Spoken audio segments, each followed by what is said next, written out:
Hi everyone, welcome to our channel Nagajyothi creations. ఈ డోరీస్ని ఒక్కొక్కరు ఒక్కో విధంగా తిప్పివేస్తారు. నేను ఎలా తిప్పుతాను అనేది మీకు ఈ వీడియోలో చూపిస్తాను.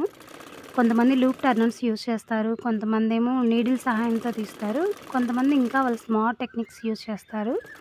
నేను మాత్రం స్టిచ్చింగ్ స్టార్ట్ చేసిన కాంచి ఒకటే టెక్నిక్.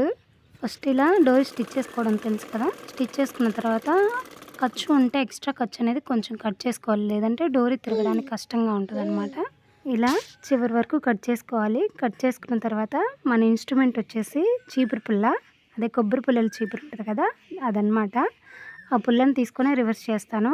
నాకు ఇది స్టిచ్చింగ్ స్టార్ట్ చేసినప్పటి నుంచి ఇదే అలవాటు అనమాట. నాకు చాలా ఈజీగా సింపుల్గా అనిపిస్తుంది, అందుకే నేను ఎక్కువ శాతం ఇదే యూజ్ చేస్తాను.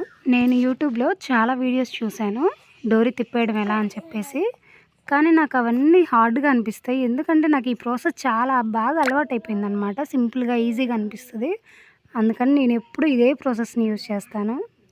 మీకు నేను చేసే ప్రాసెస్ నచ్చిందా? నచ్చితే లైక్ చేయండి, మన ఛానల్ని సబ్స్క్రైబ్ చేయండి. Thank you guys, thank you for watching, bye.